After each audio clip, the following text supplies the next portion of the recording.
오늘 주신 말씀은 요한복음 8장 주보에 10절로 되어 있지만 9절부터 보겠습니다. 요한복음 8장 9절부터 11절까지 세 절 말씀을 보겠습니다.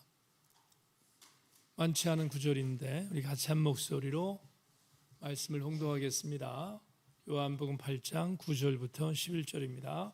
같이 읽습니다. 시작. 그들이 이 말씀을 듣고 양심의 가책을 느껴 어른으로 시작하여 젊은이까지 하나씩 나가고 오직 예수와 그 가운데 섰는 여자만 남았더라. 예수께서 일어나사 여자 외에 아무도 없는 것을 보시고 이르시되 여자여, 너를 고발하던 그들이 어디 있느냐? 너를 정죄한 자가 없느냐? 대답하되 주여 없나이다. 예수께서 이르시되 나도 너를 정죄하지 아니하노니 가서 다시 죄를 범하지 말라 하시니라. 아멘. 네, 주보 한번 다시 점검하겠습니다. 주보 보시고 교회 소식 나누겠습니다. 대림절 두 번째 주간 보내고 있습니다. 우리 마음속으로 정서적으로 아기 예수 그리스도의 탄생을 기쁨으로 맞이하는 영적 준비가 있는 기간이 되기를 바랍니다. 돌아오는 주일은 우리 교회 마지막 2025년 비전 주일로 멤버십을 다시 한번 확인하겠습니다. 내일 지방의 교육자회가 있습니다. 본지함께서 있어서 제가 다녀옵니다. 위에서 기도해 주시기를 바랍니다. 장정부 성도를 12월 셋째 주에 세례를 베풀려고 합니다. 위에서 기도해 주시기를 부탁드리고, 장정부 성도가 있는 셀에서는 꽃다발을 준비해 주시기를 바랍니다. 매번 하는 거니까 여러분들 잘 하실 줄로 알고요. 그렇게 잘 감당해 주기를 바랍니다. 12월 목회에 대한 사항들을 공지하는데, 돌아오는 주일까지 권사회와 각 기관의 부서들은 총회를 마치기를 바라고요. 21일 주일까지는 셀 그리고 부서 재정 감사를 완료해 주시기를 바랍니다. 그리고 25일까지 감사 소견서를 제출해 주시기를 부탁하고, 21일 날은 세례 식례하고 25일 날은 성탄절 예배와 성찬식을 진행하겠습니다. 31일은 송구영신 예배 드리고요. 올해 새벽성은 드리지 않는다는 것 기억하기를 바랍니다. 24일 수요예배는 드리지 않고 25일 날 성탄절 예배로 대치하겠습니다. 25일 새벽 예배 드리지 않고 성탄절 감사 예배로 대치합니다. 31일은 오후 8시에 송구 예배로 예배를 드립니다. 예배로 한 해를 마감하는 은혜로운 송구 예배가 되기를 바라고, 영신 예배는 1월 첫째 주 신년 감사주일로 대체합니다. 제18회 사무총회는 2026년 1월 4일 주일 오후 예배 시간에 진행하겠습니다. 지역셀은 재정감사 후에 재정을 이용하지 말고 건축헌금으로 하나님께 드리시기를 바랍니다. 각 기관의 기관장들에 대한 부분들, 임명에 대한 것들이 궁금하실 터인데, 이번 주간에 정리해서 다음 주간에 여러분들에게 각 기관 전체는 말씀드릴 수는 없지만 부분 조정해서 말씀을 드리고, 그리고 사무총회가 있는 1월 4일 2주 전에 모든 부분들 잘 정리하고 그리고 인쇄에 들어갈 예정으로 있습니다. 그렇게 하시고, 인사에 대한 부분들은 가급적으로 금년도의 상황에서 크게 엇나가지 않도록 그렇게 할 생각으로 있는데, 부득이 바뀔 몇몇 부서에 대한 부분만 정리하고 그렇게 할 생각으로 있습니다. 이 말은 여러분들이 금년 한 해 잘 하셨다 하는 그런 뜻입니다. 그렇게 하시고 사무총회 잘 은혜롭게 진행될 수 있도록 함께 기도해 주시는 우리 교우들이 되기를 부탁드립니다. 네, 김명옥 권사님에 대한 부분이 아마 여러분 궁금하실 줄 아는데, 황석 장로님이 그리고 김명옥 권사 일장 내일 퇴원을 해서 제천으로 내려올 예정으로 있습니다. 제천 내려와서 김명옥 권사님과 이런저런 얘기 좀 참 나누고요. 여러분들에게 중보기도에 대한 부탁들을 좀 드릴 예정으로 있습니다. 좀 궁금하시더라도 잘 참고 또 기도해 주시기를 부탁드립니다. 네, 지금 줌으로 담임 목사님들 전부 다 나와서 예배 드리고 있는데 예찬이가 어저께인가 그런 얘기를 했대요. 줌으로 예배 드리는 지체들을 보니까 내적 친밀감이 여겨진다, 그런 얘기를 우리 예찬이가 했다고 하는 얘기를 들었습니다. 그래서 담임 목사 세론들한테 말을 해서 예찬이한테 한턱 내기로 그렇게 얘기를 하려고 합니다. 그렇게 하시고 담임 목사님들 오늘 예배 이렇게 드리는데 만나서 함께 또 예배 드리고 그런 부분들이 보기 너무 좋은데 그런 은혜의 시간들이 되기를 바랍니다. 하나님의 음성을 찬양하고 말씀 나누겠습니다. 우리 기도하는 마음으로 오늘 말씀과 연관이 있어서 찬양하겠습니다. 익숙한 찬양이니까 큰 소리로 하나님의 음성을 듣고자 기도하며 귀를 기울이고 내 기도를 들어주신다네. 그렇습니다. 깊은 웅덩이와 수렁에서 끌어주시고 나의 발을 반석 위에 세우시사 나를 튼튼히 하셨네. 새 노래로 부르자 랄라라. 하나님께 올릴 찬송을 아멘 아멘. 새 노래로 부르자 하나님 사랑을. 주를 의지하고 교만하지 않으며 거짓에 치우치지 아니하며 복이 있으리라.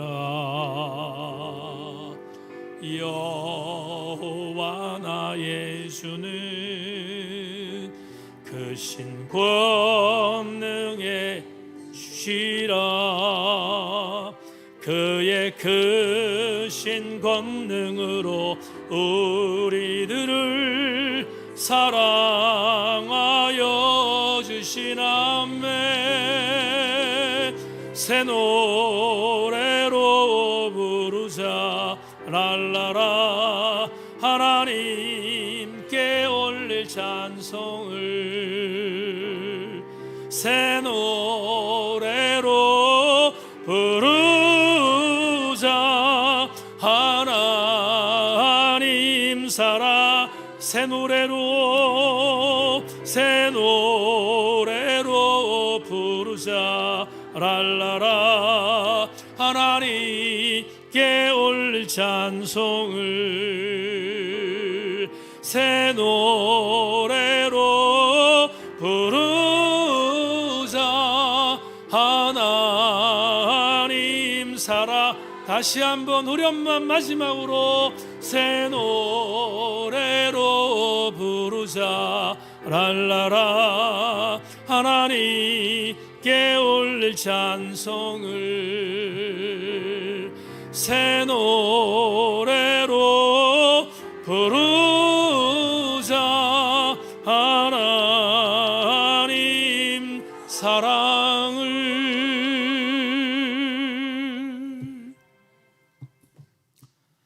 주님, 깊은 웅덩이와 수렁에서 끌어주시고 나의 발을 반석 위에 세우시사 나를 튼튼히 하신 하나님께 감사합니다. 말씀을 들으며 이 믿음의 경주와 이 믿음의 돈도감이 더 강해지는 귀한 시간 되어질 수 있도록 이 시간 우리와 함께하여 주옵소서. 성령님 따뜻한 따뜻한 성령님의 음성을 듣는 우리들 되기를 소망하고 함께 말씀에 집중하여 은혜 받고 돌아가는 복된 시간 되게 하여 주옵소서. 감사하며 예수 그리스도 이름으로 기도합니다. 아멘. 한 번 더 인사합시다. 말씀에 기다리고 오십시다. 인사합시다. 말씀에 기다리고 오십시다. 네. 신예찬 청년 줌 아웃을 조금 해서 뒤로, 저를 조금만 뒤로, 네, 그렇게 해주기 바랍니다. 제 얼굴에 검버섯이 보이면 별로 안 좋습니다. 이해하시고. 네. 지금 우리 교우들도 전부 다 좋을 것 같아요. 제가 이렇게 확 뛰어나는 것보다 뒤에 있는 게 좋으실 것 같아서 말씀을 드렸습니다. 오늘 여러분과 요한복음 65번째 강의 제목으로 다시는 이란 제목을 갖고 은혜 시간 갖겠습니다. 따뜻한 은혜 시간 되기를 주의 이름으로 소망합니다. 로마서 3장 10절 말씀 한번 읽어볼까요? 같이 읽습니다. 로마서 3장 10절입니다. 아주 유명한 말씀이고요. 제가 대학생 CCC에서 가입했을 때 이게 사형리에 있는 아주 유명한 말씀이라서 우리가 전도할 때 많이 쓰는 그런 구절인데 함께 읽겠습니다. 시작. 기록된 바 의인은 없나니 하나도 없다. 다시 한 번만 시작. 기록된 바 의인은 없나니 하나도 없으며. 네.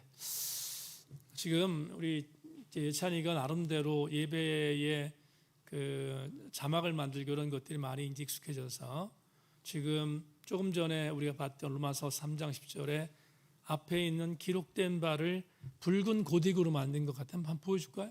다시 한 번만. 그런가? 아닌가? 모르겠네.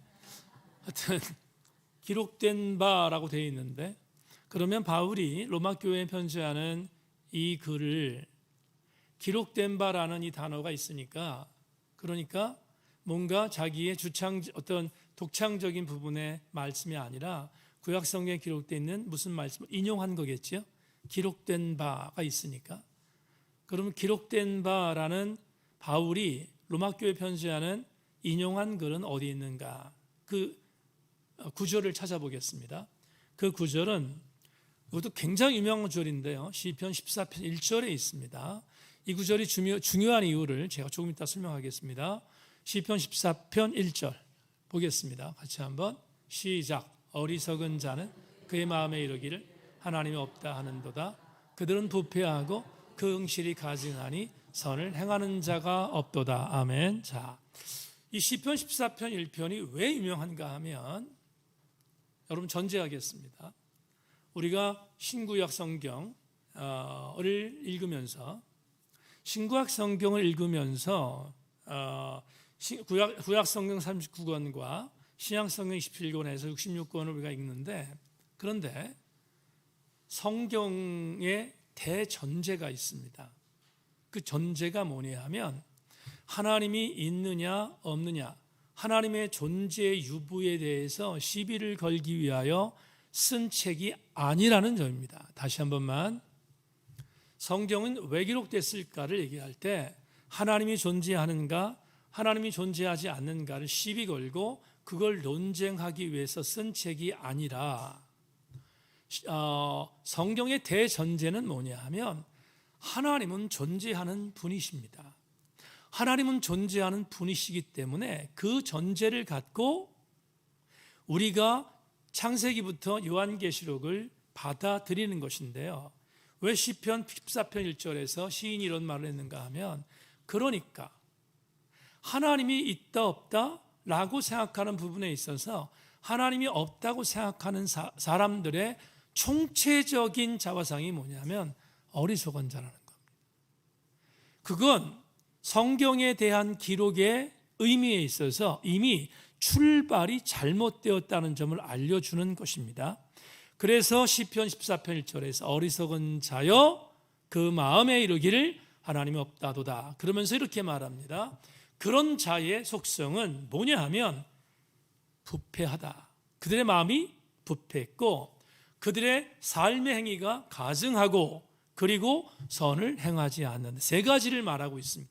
부패하고 가증하고 선을 행하지 않는 자들, 이들이 누구냐면 하나님이 없다고 생각하는 어리석은 자들이다라고 시편 기자가 고발하고 있습니다. 자, 이 말을 이렇게 생각해 보십시다. 오늘 본문에 들어가기 전에 이렇게 생각해 보십시다.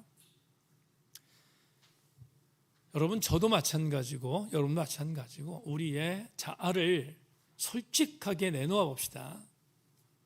우리는 구원받은 사람들입니다. 다 같이 아멘합시다. 우리는 구원받은 사람인데 구원받은 사람이든 아니면 구원받지 못한 사람이든 공통점이 하나 있습니다. 어떤 공통점이냐면 언제든지 죄에 대하여 노출되어 있다는 공통점입니다.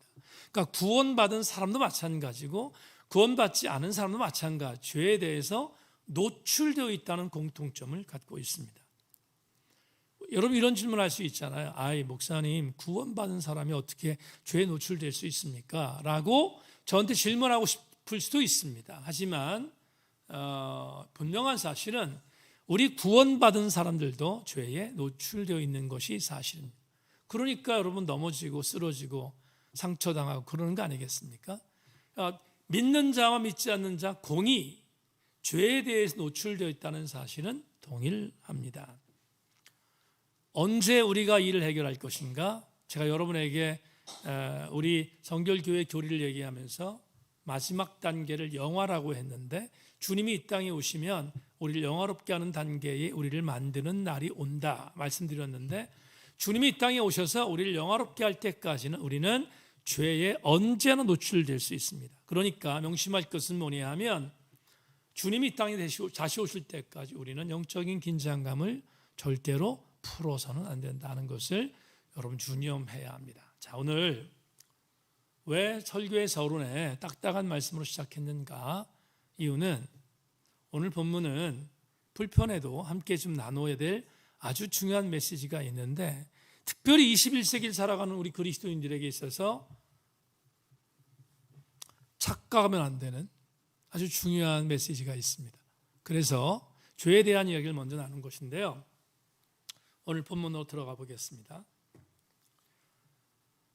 여러분, 돌을 들고 있는 사람들은 지금 헤롯 성전에 모여 있습니다. 초막절을 지키기 위해서 왔던 예루살렘에 있었던 거의 대부분이 유대 종교를 믿는 사람들입니다. 돌을 들고 있습니다. 예수께서 헤롯 성전에서 하나님 나라를 가르치고 있는데 한 여자를 끌고 왔다고 했습니다. 그 여자는 간음하다 잡힌 여인이었다고 지난주에 말씀을 드렸습니다. 돌을 들고 이제 던지기 직전입니다. 지난주에 말씀드린 것처럼 예수님을 곤경에 빠뜨리기 위한 아주 질이 나쁜 그런 사람들의 소위였는데, 여하튼 간에 율법에 기록된 대로 예수님께 질문했으니 답을 해야 합니다. 답을 해야 합니다. 율법에 간음하다 잡힌 여자는 돌로 치라고 했는데 선생은 어떻게 생각하십니까? 이렇게 물었습니다. 주님께서 땅에다가 글씨를 쓰고 일어나셔서 하셨던 말씀이 지난주 우리가 맞던 말씀이죠. 8장 7절에 그 유명한 말씀 뭡니까? 촌철살인, 너희 중에 죄 없는 자가 먼저 돌로 치라 라는 촌철살인을 전했습니다. 그런데 오늘 본문을 보면 본문에 8장 7절 말씀이 떨어지자마자 오늘 본문이 시작되는 9절을 보면 9절에서 아주 놀라운 반전이 일어났습니다. 다시 너희 중에 죄 없는 자가 먼저 돌로 쳐라 라는 촌철살인 선포되자 놀라운 반전이 일어난 것입니다. 예상치 못한 반전인데 9절 같이 읽겠습니다. 준비 시작. 그들이 이 말씀을 듣고 양심의 가책을 느껴 어른으로 시작하여 젊은이까지 하나씩 하나씩 나가고 오직 예수와 그 가운데 섰는 여자만 남았더라. 주목. 자, 이제부터 여러분 담임 목사의 주석을 잘 들어주시기를 부탁합니다. 다시 9절로 갑니다. 여러분 자막 한번 더 띄워주면 좋겠습니다. 제가 읽습니다. 그들이 이 말씀을 듣고 양심의 가책을 느꼈다. 여기 그들이 이 말씀을 듣고 라고 되어 있습니다. 그런데 헬라 원어 성경을 보면 이건 지금 의역한 거예요. 개역개정판에 있는 그들이 이 말씀을 듣고는 의역입니다. 헬라 원어 성경에는 이렇게 쓰여 있어요. 이게 오늘 여러분 설교의 중요한 포인트라서 말씀을 드리는데, 그들이 이 말씀을 듣고라는 이 부분을 헬라 원어 성경에 있는 말대로 직역하면 어떻게 번역할 수 있냐면, 말씀을 들은 자들이라고 번역할 수 있어요. 말씀이 들은 자들이. 자, 그들이 이 말씀을 듣고라고 되어 있는 이 부분을 말씀을 들은 그들, 그러니까 가장 중요한 포인트는 그들입니다. 그들이 주어예요. 말씀을 들은 그들이 양심의 가책을 느꼈다. 여기서 우리가 한 가지 주목할 게 있는데요. 돌을 들고 있는 자들은 종교가 뭐였어요? 유대 종교입니다. 그죠? 유대교의 신자들이죠. 거의 대부분이. 돌을 들고 있는 자의 연령 분포도는 어떻게 되어 있습니까? 연령 분포도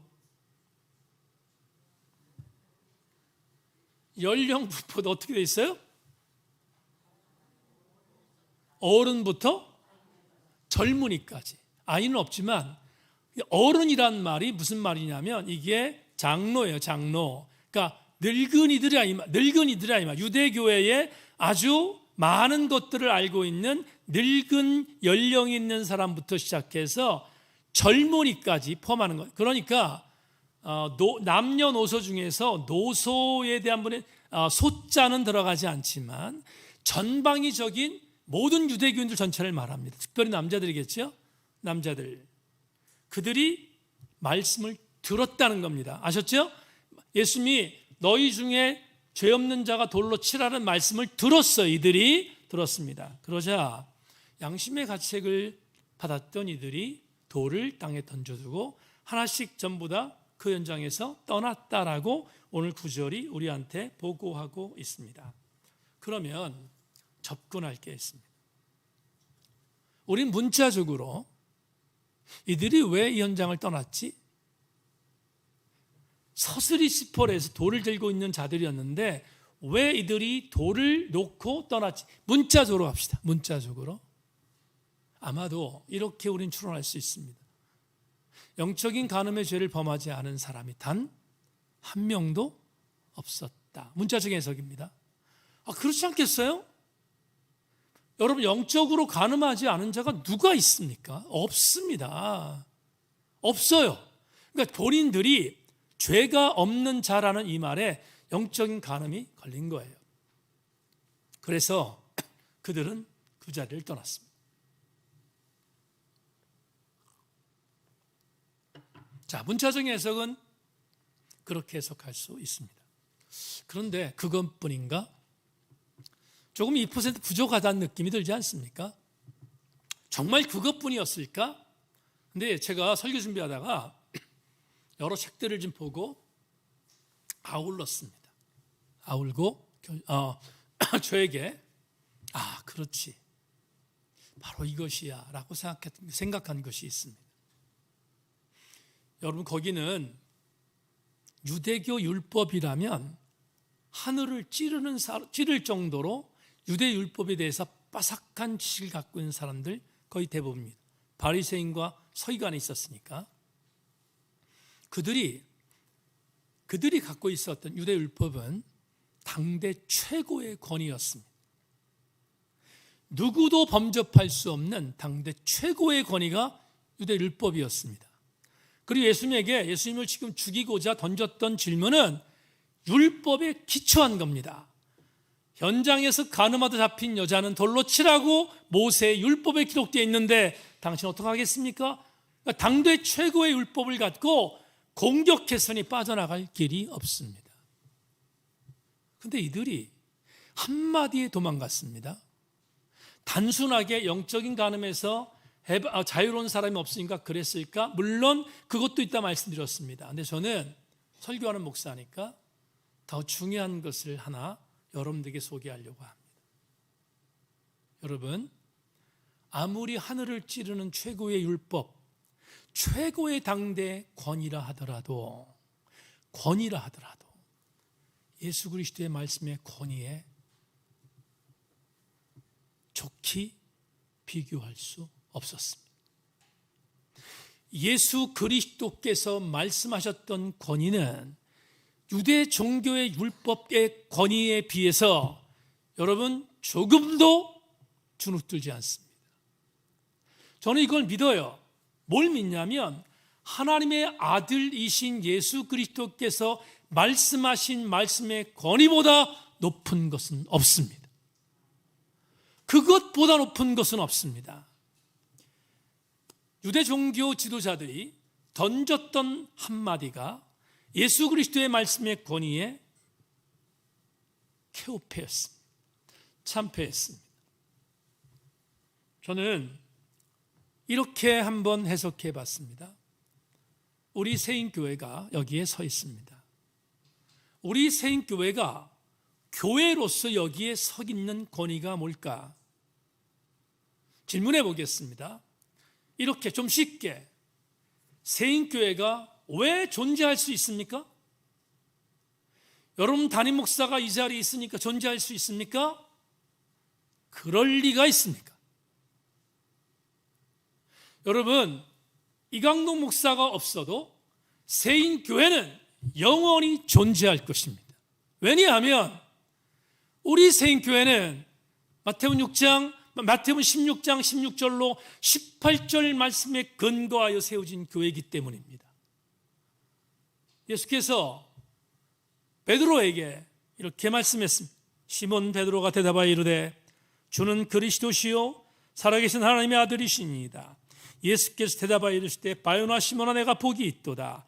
이를 내게 알게 하는 혈육이 아니요 하늘에 계신 내 아버지이시니라. 또 내가 내게 이르노니 너는 베드로라. 내가 이 반석 위에 새인 교회를 세우리니 음부의 권세가 이기지 못하리라. 여러분 담임 목사가 있기 때문에 새인교회가 존재하는 것이 아니에요. 이 강대상에서 이강동 목사가 여러분 하나님 말씀을 전한다고 해서 하나님의 교회가 존재하는 것이 아닙니다. 우리 새인교회가 존재하는 이유는 이 강단에서 선포되는 것이 예수 그리스도이기 때문에 존재하는 것입니다. 그러니까 새인교회가 예수가 그리스도라는 것을 전제하여 이 강단에서 예수 그리스도의 말씀이 선포되는 권위를 절대로 잃어버리지 않으면 예찬이가 활동할 20, 30년 뒤에 새인교회가 더 강력한 교회가 될 줄로 믿고 상상합시다. 세인이가 정말로 예찬이가 결혼하여 아들딸을 낳네. 아들딸이 낳는데 걔들을 통해서 이루어지는 제3세대의 새인교회가 더 강해질 것을 저는 분명히 믿습니다. 한 가지 전제가 있습니다. 여기 이 강단에서 예수가 그리스도인 것이 증거될 때 변하지 않습니다. 오늘 바리새인과 서기관들이 왜 정말로 예수 그리스도의 앞마디에 주랭랑을 쳤을까? 왜 그들은 도망갈 수밖에 없었을까? 영적 간음에서 자유롭지 못했던 그들이니까 양심의 가책을 받았기 때문에 맞습니다. 그러나 저는 그보다 더 큰 것을 봤습니다. 뭐냐? 예수께서 말씀 자체의 권위이시기 때문입니다. 그래서 그분이 하셨던 한 말씀, 전천살인 너희 중에 죄 없는 자가 먼저 돌로 치라는 이 메시지에 그들 모두는 굴복할 수 있었던 것입니다. 여러분, 이 첫 번째 은혜 다 같이 아멘하기를 주의 이름으로 축원합니다. 새인교회 성도들이여, 이쪽 강단, 이 하나님의 강단, 예수가 권위인 것을 인정하는 교회, 잃어버리지 않는 교회가 되기를 주의 이름으로 소망합니다. 그런데 오늘 이 강력한 은혜와 더불어 또 한 가지 은혜를 여러분과 나누려고 합니다. 오늘 설교의 주제입니다. 10절을 보겠습니다. 10절입니다. 다 같이 읽습니다. 시작. 예수께서 일어나사 여자 외에 아무도 없는 것을 보시고 이르시되 여자여 너를 고발하던 그들이 어디 있느냐? 너를 정죄한 자가 어디 있느냐? 여러분 지금 다 도망갔습니다. 그리고 그 현장에는 우리가 분명히 본문에서 보지만 여자와 예수님만 남았습니다. 예수께서 모를 리 없습니다. 여자에게 묻습니다. 여자여, 너를 정죄하던 자, 너를 고발하던 자 어디 있느냐? 이렇게 묻습니다. 여기서 중요한 신학적인 팩트를 말씀을 드립니다. 주님께서 두 가지를 여인에게 질문했습니다. 뭘 질문했냐면 고발하는 자가 어디 있느냐라고 물었습니다. 맞습니까? 고발하는 자가 어디 있느냐는 질문은 지금 법적인 부분으로 여자를 공격하는 공격의 내용을 거론하신 것입니다. 두 번째, 뭐가 나오죠? 고발 말고 또 하나 뭐가 나옵니까? 너를 정죄한 자가 어디 있느냐? 이 정죄한 자가 어디 있냐는 질문은 말할 것도 없습니다. 종교적인 문제를 거론한 것입니다. 유대 종교가 얼마나 헛한 것인가를 고발하는 것이죠. 다시 지금 유대교 사회에 있어서 법적인 카테고리 안에 있는 부분의 문제를 첫 번째로 거론한 것이라면 두 번째는 유대 종교에 대한 헛함을 지금 고발한 내용이 이 지금 10절 말씀의 두 가지 질문 속에 있다는 것을 여러분 기억하길 바랍니다. 그러자 11절, 오늘 마지막 절입니다. 11절에서 주님이 질문하신 내용에 대하여 여인이 대답한 말씀이 나옵니다. 다 같이 읽겠습니다. 마지막 구절입니다. 시작. 대답하되 주옵나이다. 예수께서 이르시되 나도 너를 정죄하지 않으니 가서 다시는 죄를 범하지 말라 하시니라. 다 같이 아멘합니다. 여러분 11절 말씀을 오늘 여러분 주제절로 삼겠습니다.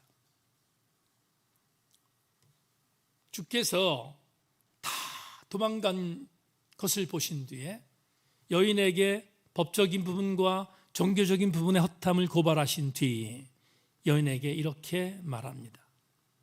여인아, 나도 너를 정죄하지 않는다. 이렇게 말씀하시죠.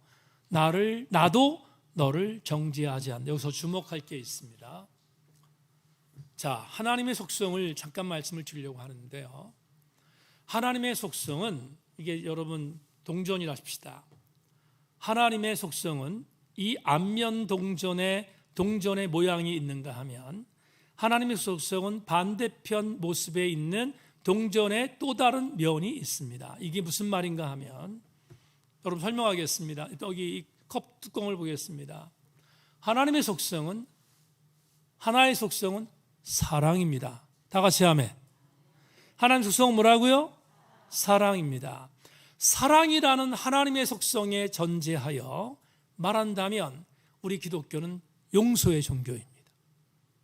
당연하겠죠? 하나님이 사랑이라는 속성을 바라보면 우리 기독교는 당연히 사랑이신 하나님의 명령대로 용서하는 종교가 우리 기독교입니다. 틀리지 않습니다. 그런데 동전은 한 면만 있는 게 아니라 뭐도 있다고 그랬어요? 반대면도 있습니다.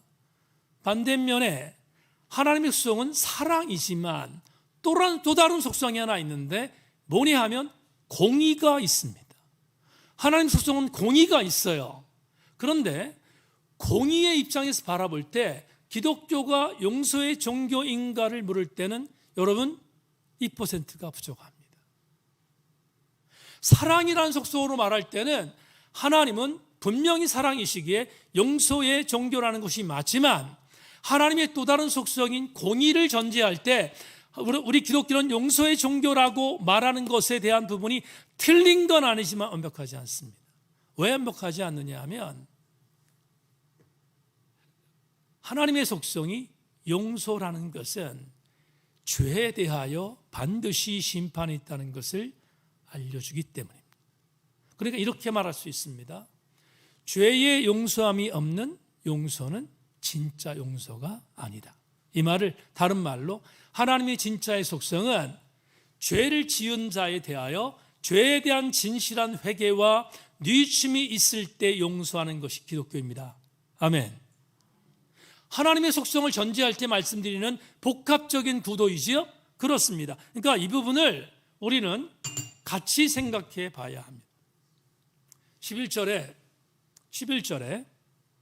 내가 너를 정죄하지 않는다 하던 주님이 이 여인에게 마지막으로 남긴 말이 오늘 설교 주제입니다. 그 말만 하셨는가? 내가 너를 정죄하지 않는다, 나도 너를 정죄하지 않는다가 11절의 마무리인가? 그렇지 않습니다. 11절의 마무리는 이게 마무리입니다.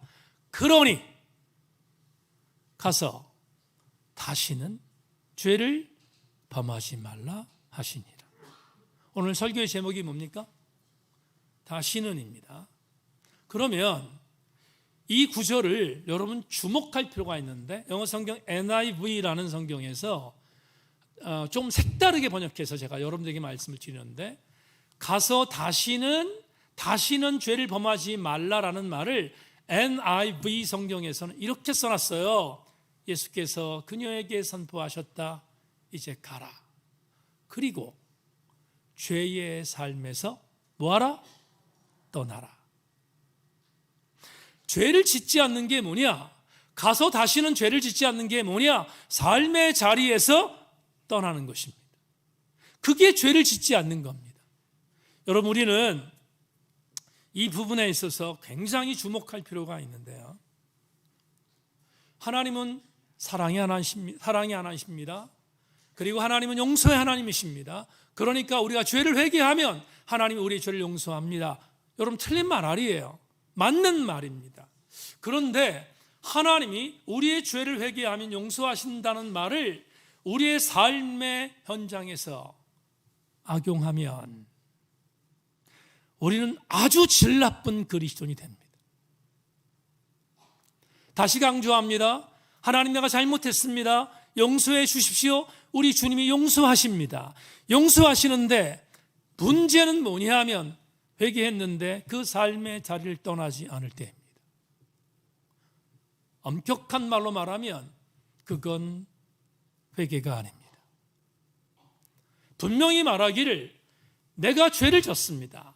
하나님 앞에 토로했습니다. 하나님 용서해 주십시오. 정결의 우슬토로 나를 깨끗이 씻어주십시오라고 분명히 고백했습니다. 옳습니다. 맞습니다. 우리 주님은 그런 사람들을 용서합니다. 그런데 용서받은 사람의 결국, 용서받은 사람의 증거가 있습니다. 증거는 내가 지었던 죄의 자리에서 머무르지 않고 그 죄의 자리에서 떠나는 것입니다. 떠나는 것이 진정한 회개입니다. 제가 어떤 책을 읽었는데요, 어떤 신학자의 책입니다. 외원을 확장했는데 이 신학자가 정말로 기가 막힌 말을 했는데, 오늘 본문에서 가늠하다 잡힌 여자, 주인공이죠. 가늠하다 잡힌 여자 주인공입니다. 근데 주님 앞에 오늘 이런 용서를 받았습니다. 그리고 가서는 다시는 죄를 지지 말라라고 하시는 주의 말씀도 들었습니다. 근데 신학자들은 나름대로 성경을 외원을 확장하는 사람이니까 어떤 신학자가 이런 말을 합니다. 들어보십시오. 이 여인은 누가복음 23장 27절 28절에 다시 등장했을 것이 분명합니다. 또 백성과 및 그를 위하여 가슴을 치며 술 피우는 여자의 큰 무리가 따라오는지라. 예수께서 돌이켜 그들을 향하여 이르시되 예루살렘의 딸들아, 나를 위하여 울지 말고 너희와 너희 자녀를 위하여 울라. 이 신학자가 무슨 얘기한 겁니까? 예수께서 십자가를 지시고 골고다 언덕에 올라가십니다.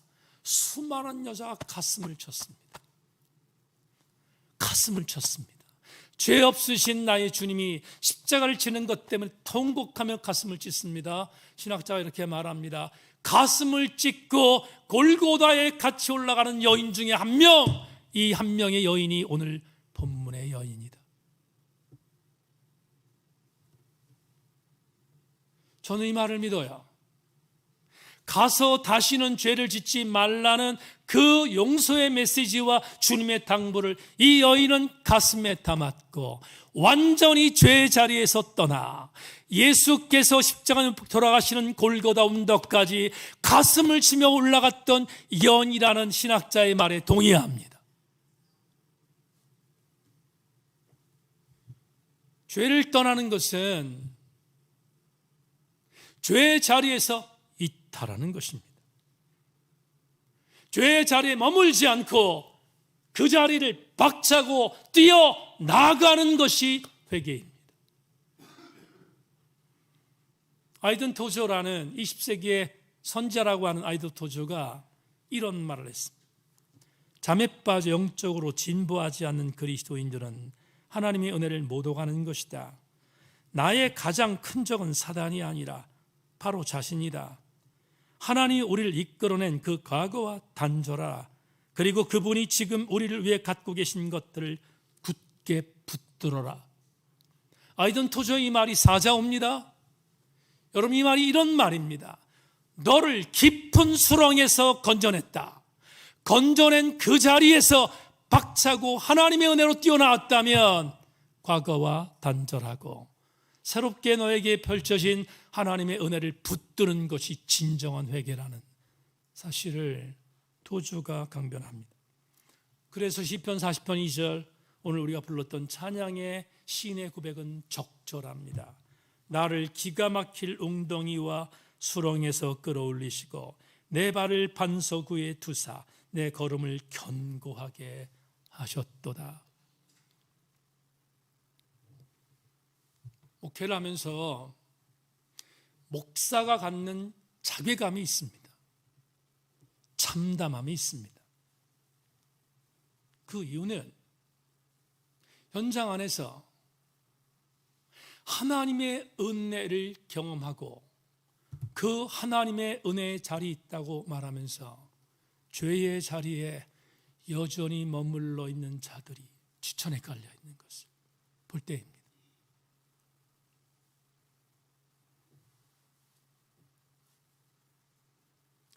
우리 양육반에서 함께 나누었던 은혜가 있습니다. 양육반에서 함께 나눴던 은혜가 뭡니까?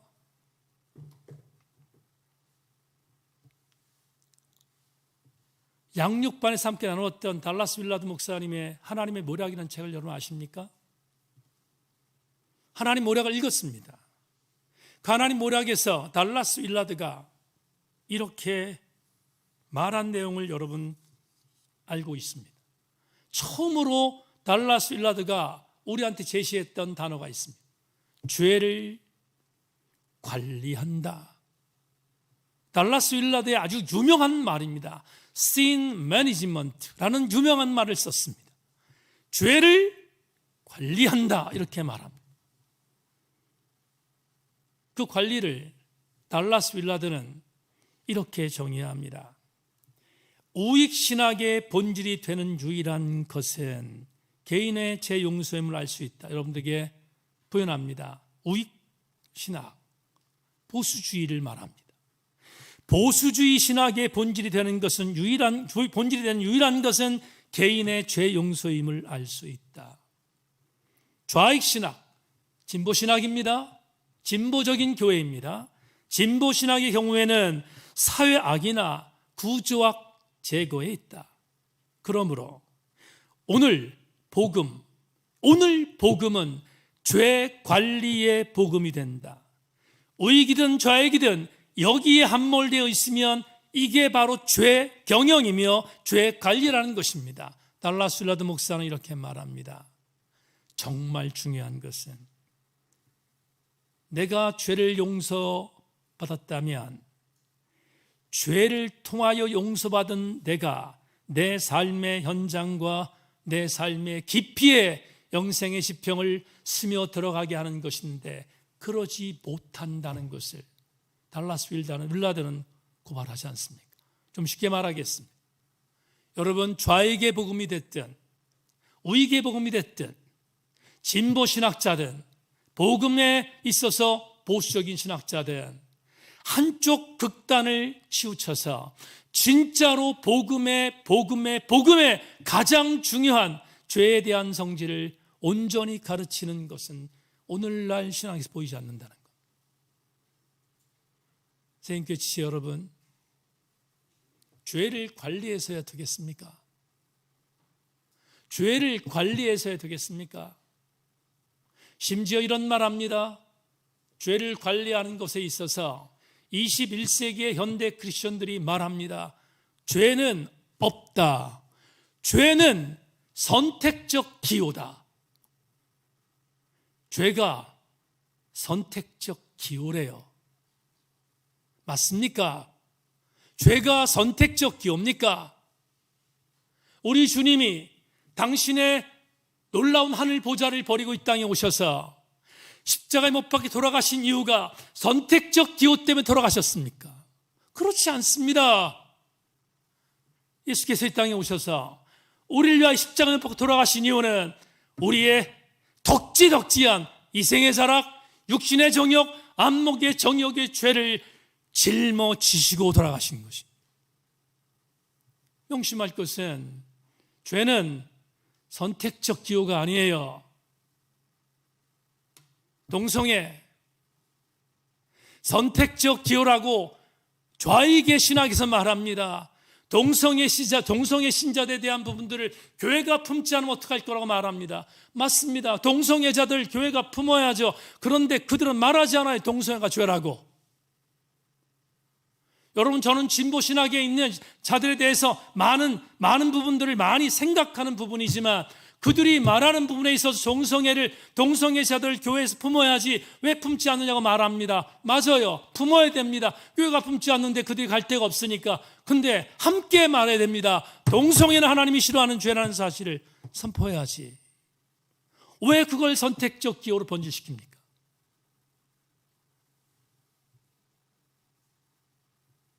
오늘 시대에 세인교회가 싸워야 할 게 하나 있습니다. 뭘 싸워야 되는가? 세인교회가 싸워야 할 것. 죄를 경영하고 죄를 관리하고 내 합리화에 맞추어서 나에게 주어진 죄는 로맨스고 남에게 주어진 죄는 불륜이라고 말하는 말도 안 되는 것들과 싸워야 합니다. 우리 교회가 교회인 이유는 죄는 죄라고 말할 수 있기 때문에 교회입니다. 여러분들이 그리스도인 이유는 죄는 죄이지 선택적 기호라고 말하지 않기 때문에 세인교회 성도인 것입니다. 타협하지 말아야 합니다. 줄타기 하지 말아야 합니다. 세상에 아무리 거꾸리 돌아가고 21세기의 성적 방정과 프리섹스의 물결이 물러와도 죄는 죄라고 말할 수 있어야 그게 교회인 것입니다. 그러므로 오늘 예수께서 말합니다. 가서 다시는 죄를 짓지 말라는 이 말씀을 여인에게 말한 것입니다. 여인아, 나도 너를 정죄하지 아니하노니 가서 죄의 자리를 떠나라고 말하는 것입니다. 오늘 본문의 메시지입니다. 레마를 보겠습니다. 대림절 두 번째 주일 수요일에 나오신 교우 여러분, 죄는 관리의 대상이 아니라 떠나야 할 대상임을 명심하십시다. 세인교회 성도들이여, 죄는 관리의 대상이 아니라 떠나야 할 대상임을 각인하고 그런 신앙의 여정에 설 수 있는 우리 교우들 되기를 주님의 이름으로 축원합니다. 요한복음 5장 14절 말씀 잠시 보겠습니다. 그 후에 예수께서 성전에서 그 사람을 만나 이르시되 보라, 내가 나았으니 더 심한 것이 생기지 않게 다시는 죄를 범하지 말라 하시니라. 베데스다 연못가에 38년 동안 중병에 걸려서 고통 중에 있던 환자에게 주님이 찾아가셔서 그를 고쳐주셨습니다. 그래서 수많은 사람들에게 소문났습니다. 너를 고친 자가 누구냐고 본질적인 갖고 시비를 걸었습니다. 그러자 이 환자가 말합니다. 나를 고친 것은 저 사람 예수다. 예수께서 다시 만나서 38년 된 베데스다 연못의 병자에게 말씀하신 내용이 뭐냐 하면 이렇게 말합니다. 환자야, 가서 다시는 죄를 짓지 말라. 왜냐하면 지금 상태보다 더 나빠질 수 있다. 죄에 대하여 죄에 대하여 묵인하고 죄에 대하여 타협하고 죄를 자기와 합리시킬 때 영적인 상태는 더 무너집니다. 오늘 이 저녁에 죄와 단호하게 싸울 수 있는 우리가 되기를 소망하고 죄와 타협하지 않은 우리들이 되기를 소망하며 죄와 척결할 수 있는 것들은 척결할 수 있는 용기를 성령에게 공급받아 죄와 맞서 싸우는 우리 교우들이 되기를 주님의 이름으로 소망합니다.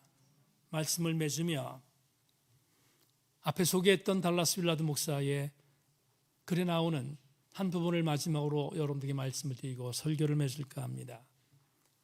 달라스 윌라드는 심리학의 목사님이셨습니다.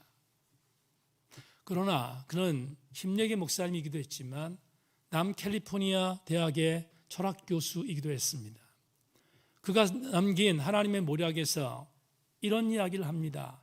나는 3가지를 질문하며 설교했고 3가지를 질문하며 제자들을 가르쳤다. 그게 저한테는 참 감동으로 왔습니다. 달라스 윌라드 목사님이 3가지를 전제하여 제자들을 가르치고 교회 설교했던 메시지가 뭘까? 첫째, 내가 설교하고 가르치는 복음은 듣는 이들로 하여금 예수의 풀탄 입학생이 되도록 만드는 본연의 성향을 지니고 있는가? 둘째, 그것을 믿는 이들은 당연히 다음 단계로서 예수의 제자가 되고 있는가? 셋째, 실제로 내 메시지 본질을 믿는 이들에게 마땅히 기대할 수 있는 결과는 무엇인가? 달라스 윌라드 목사님의 이 글을 오늘 설교의 원고에 삽입하면서 이렇게 정리했습니다. 여러분, 제천세인교회를 담임하는 목사의 설교를 여러분들은 어떻게 듣고 있습니까? 혹여 이 목사의 설교를 한 강의의 강좌의 대본으로 듣고 있는 것은 아닙니까? 혹여 이 목사의 설교를 베스트셀러의 작가의 글처럼 좋은 것을 아멘하고 나쁜 것을 노멘하는 그런 모습으로 듣고 있는 것은 아닙니까? 혹여 이 목사의 설교가 호불호의 잣대로 계산하고 분석해서 나에게 유익이 되는 것들을 받아들이는 과학 교과서로 설교를 듣고 있는 것은 아닙니까? 여러분에게 소망합니다. 이 목사의 설교가 선포될 때 이 목사의 설교를 통하여 예수 그리스도가 보이기를 소망하고, 이 목사의 설교가 여러분에게 들려질 때 강단에서 피 묻은 선혈이 낭자한 예수 그리스도의 보혈이 흘러넘치기를 주의 이름으로 소망하며, 이 목사의 설교를 들을 때 우리 강단이 예수 그리스도의 은혜로 넘쳐나는 강력한 말씀이 되기를 주의 이름으로 소망합니다. 그래서 죄와 싸워 이기십시오. 죄와 싸워 이기면 하나님은 여러분들을 책임져 주실 것입니다. 오늘 우리 함께 이 말씀을 가슴에 새기십시오. 여인아, 나도 너를 정죄하지 아니하노니 가서 다시는 죄를 범하지 말지니라. 이 메시지가 오늘 우리에게 울리는 영적인 사자가 되기를 주님의 이름으로 소망합니다. 다시 한번 말씀드립니다.